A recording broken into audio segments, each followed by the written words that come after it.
Bismillahirrahmanirrahim. Elhamdülillahi Rabbil alemin. Bari'il halâige ecmaîn. Vessalatu vesselamu ala seyyidil evvelîne vel âhirîn. Ve ala ehli beytihit tayyibînet tahirînel ma'sûmîn. Ellezîne men temesseke bihim necâ min halekâti yevmiddîn.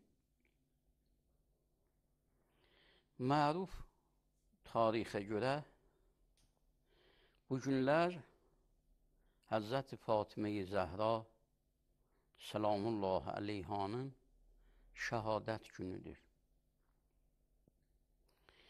Bu ki, iki kərə Həzrəti Zəhra Səlamullahi əleyhaya əzadarlıq mərasimi iqamə olunur.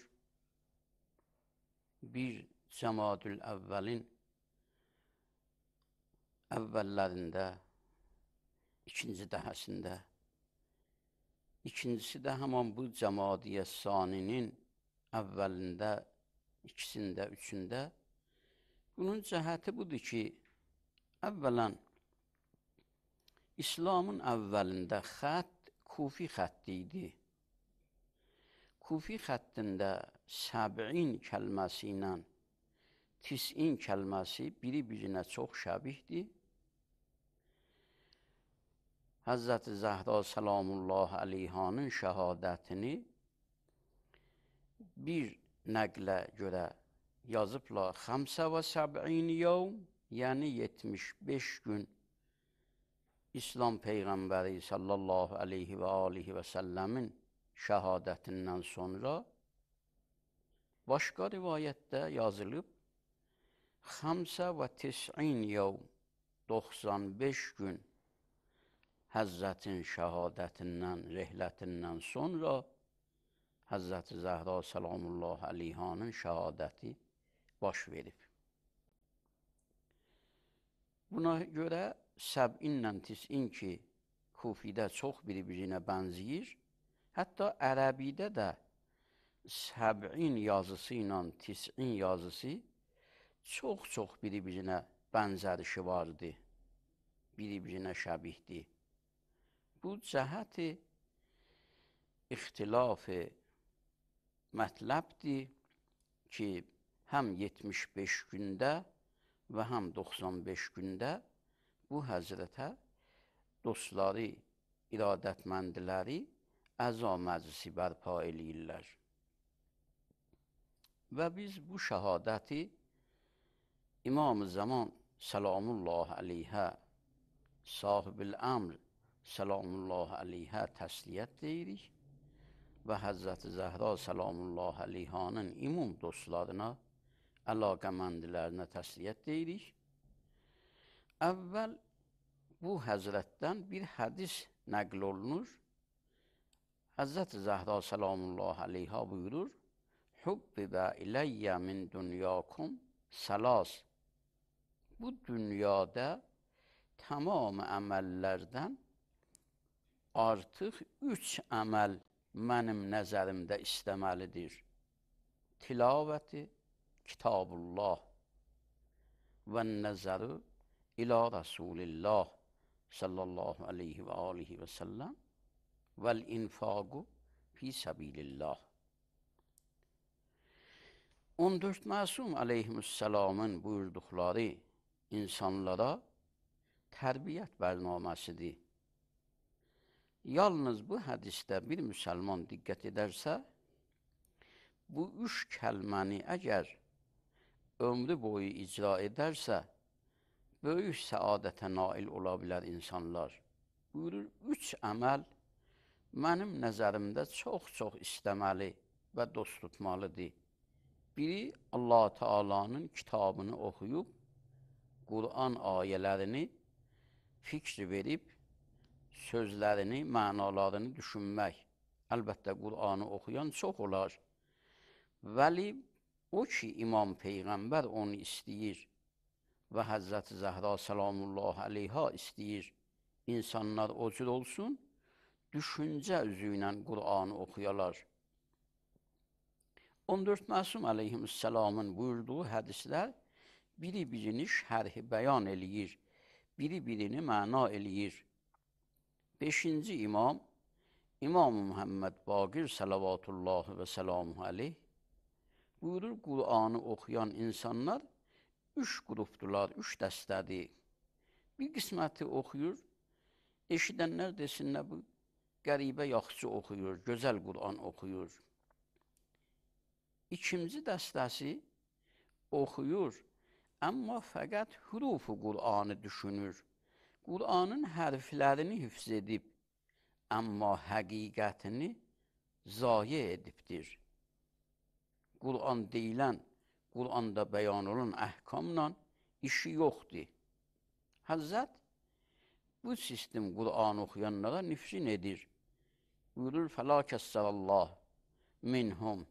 Allah bu cür Qur'an oxuyanları yer üzündə çox etməsin. Yəni, bunlar olmasınlar. Qur'an, bu sistem Qur'an oxuyan, bu cür Qur'an oxuyan istəmir. Qur'an-ı Məcidi oxuyan insanlar həqiqətən o insanlardır ki, buyurur, Qur'anı oxuyalar, Qur'an ayələri ilə ruhi dərdlərinə dərman edələr. Əgər Qur'an-ı Məcid buyurur, həsəd haramdır, həsədi özündən uzaq eləyə. Qur'an-ı Məcid əgər qeybəti qədəğən eləyir, qeybətdən uzaq ola. Qur'an-ı Məcid əgər yalan danışmağı qədəğən eləyib, müsəlman taifəsi yalan danışmaqdan uzaq ola və buna şəbih əməllərin ümumisi. Xüsusla etiqad cəhətində Qur'an-ı Məcid qiyaməti nə cür tanıtdırır? Vəhdaniyyəti, Allah Teala'nın vəhdaniyyətini nə cür tanıtdırır? Allah Teala'nın ovsafını nə cür bəyan edir?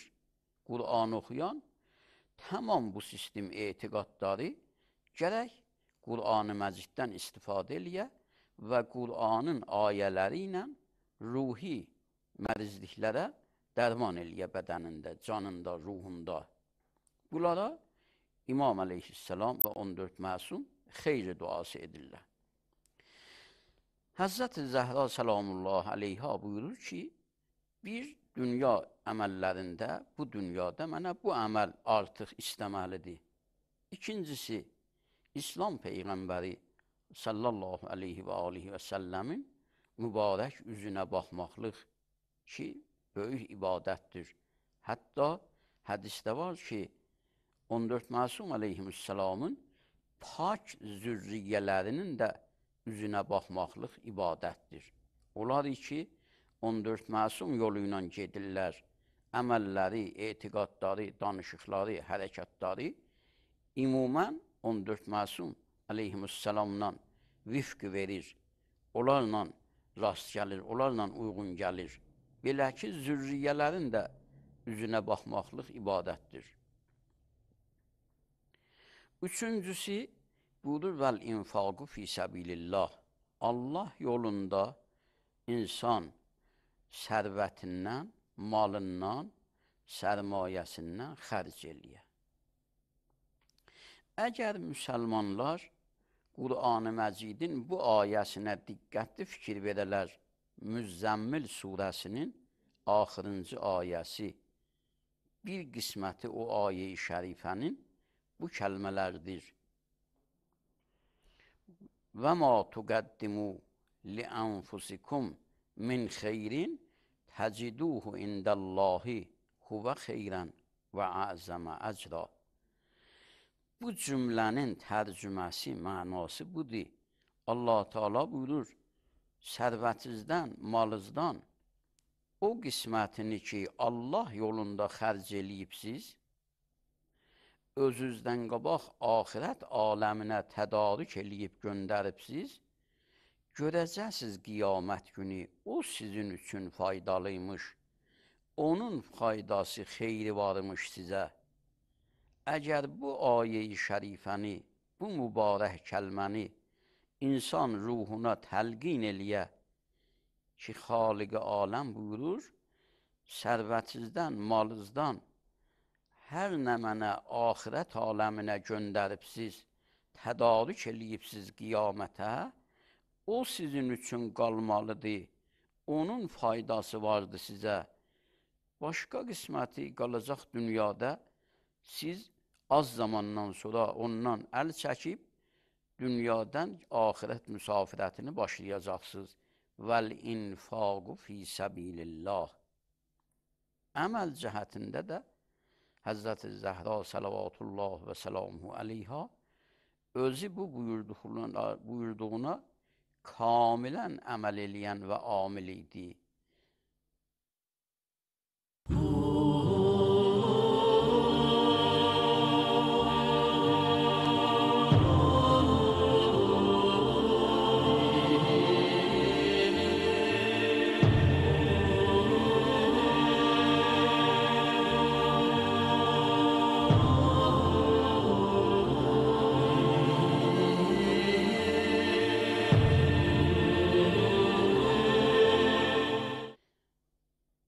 Toy gecəsində fəqir gəlir qapını döyür, bu əzəmətli bir xanım o təzə və qəşəng libasını fəqirə o gecəsində ehsan eləyir. Və sair başqa əmvallarını da Əmir-i-Möminin səlamullah aleyhi də və 14 məsum aleyhissalam ümumiyyətlə rəftarları buyurdu, var yoxlarını Allah yolunda bəzl edirdilər.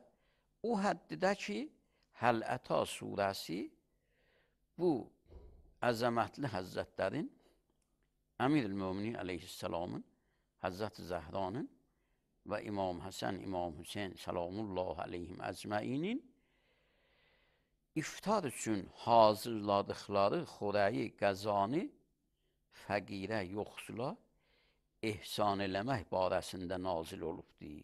Və yut'imunət təamə əla hubbihi miskinən və yətimən və əsiyyə.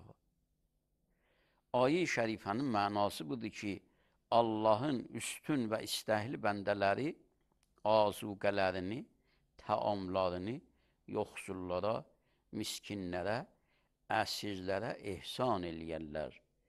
Çünki bunların etiqadı budur ki, İnna nəxafu yevmən əbusən qəmtərira.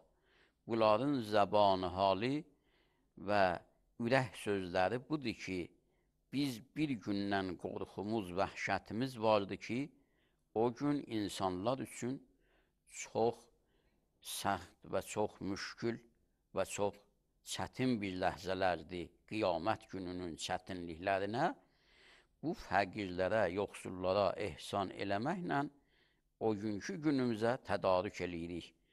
Bu mübarək surə ümum müsəlmanlar üçün və 14 məsum aleyhissalamın dostları üçün böyük, ali bir bərnamə və proqramdır. Bu bir hədis əxlaq baxımından istədim Həzrət-i Zəhra səlamullah aleyhadən nəql olunur. Bu əzəmətli xanım bu dünyada çox az yaşayıb, əvvəldə ərz olunduğu kimi ya 75 gün və ya 95 gün Həzrət-i Rəsul-i Əkrəm sallallahu aleyhi və alihi və səlləmdən sonra dünyada ömr edibdir. Amma bu az müddətdə çox məşəqqətlərlə və çox çətinliklərlə üzbəüz olubdur.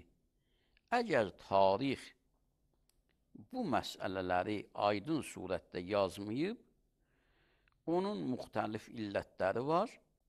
Bir illəti ibarətdir bundan ki, bir kitab var, Müvəffəqiyyat adına. Müvəffəqiyyatı yazan Zübeyir ibn Bəkkardır. Mütəvəkkil Əbbasının oğlunun adı Müvəffəqdir. Onun adına bu kitabı yazıb. Kitabı yazan Əmir-ül-Möminin səlamullah aleyhin özündən və dudumanından, xanədanından çox-çox uzaq bir adamdır. Yəni Əmir-ül-Möminin səlamullah aleyhin ümdə müxaliflərindəndir bu adam. Amma həman bu şəxs müvəffəqiyyətdə yazır ki, filan şəxs İslam döyüşlərin barəsində kitab yazmışdır. Bəni Ümeyyə xəlifələrindən Süleyman ibn Əbdülməlik bu kitabı görmək həmin dəstur verdi, kitabı yandırdılar. Buna xatir ki, o kitab göstərirdi ki, Bəni Ümeyyə İslam Peyğəmbərinin müqabilində nə cür düşmənçiliklər nişan veriblər, nə cür Peyğəmbərlə döyüşlərdə iştirak ediblər və bunlar Peyğəmbəri İslam sallallahu aleyhi və alihi və səlləmlə nə qədər müxalifətlər ediblər ki, onun tarixini oxumaq çox ibrətli və çox qüssə gətirəndir. İslam tarixinə baxmaqlıq, hətta bura qədər gəlib çatıb, hamı müsəlmanlar bilirlər ki, İmam Hüseyin salamullah aleyh canını, malını, var yoxunu, Qur'anı, İslamı diriltmək yolunda fəda verib. Amma o şəxsi ki, zahirdə irfanın, əlbəttə qoşma irfan, nə həqiqi irfan? Həqiqi irfan 14 məsum aleyhisselamın buyurduqlarında və 14 məsum aleyhisselamın məktəbindədir. Başqalarında bu kəlməyə çox fikir verin, diqqət edin.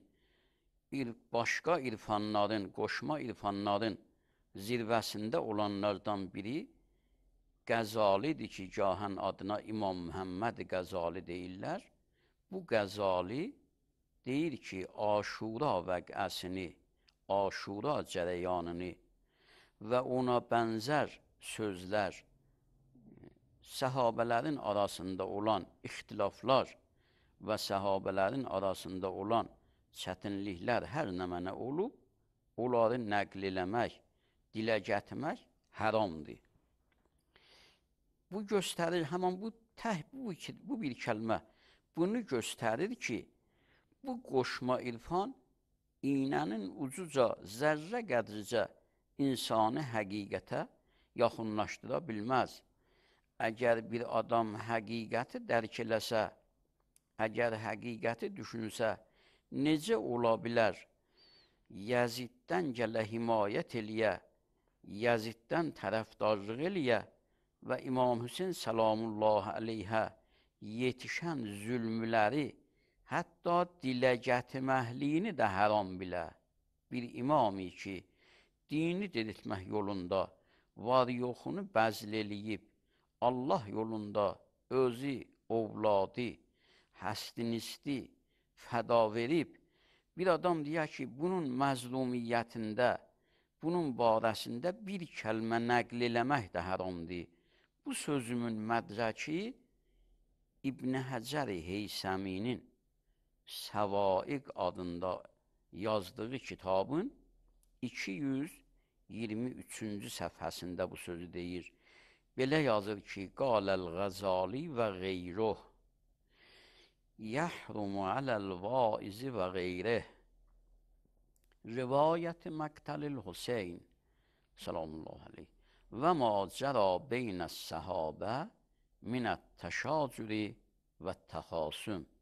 İbn Həcər Heysəmi hamı tanıyır ki, mütəəssib bir alimdir. Əhl-i Beytin tabeləri ilə miyanəsi yoxdur, xoş rabitəsi yoxdur. Amma həman bu şiddətdə mütəəssib olan alim, bunun özü də həman bu Səvaiq kitabında İmam Hüseyin aleyhisselamın məzlumiyyətindən yazır və Yazidin əmri ilə İmam Hüseynə çatan zülmlərdən bir miqdarını bəyan edir. Yazid barəsində bəzi kəlmələr böyük alimlərindən nəql eləyir və həman səfhələrdə bunu da yazır ki, amma Qəzali bu qoşma irfanın zirvəsində olan bir şəxsiyyət fətva verir, deyir ki, həm Qəzali bu sözü deyib, həm başqaları deyiblər ki, Aşura vəqəsini nəql eləməklik haramdır. Əslən bu sözləri heç kimsə gərək dilinə gətirməsin. Hürmətli eşidənlərdən xahiş edirəm ki, yalnız bu kəlmədə çox fikirləşsinlər. Bu necə irfandır, buna nə sistem irfan deyilər ki, onun zirvəsində olan bir şəxs fətvası budur, Yaziddən gərək himayət ola, Yazidin pisliyindən deyilməsin və İmam Hüseyin əleyhisselam nə qədər də məzlum olub, İslam yolunda nə qədər zülmlərə dözüb, ondan heç kimsə bir kəlmə bəyan etməsin. Və sallallahu ala seyyidina Muhammedin və əhl-i beytihi tahirin.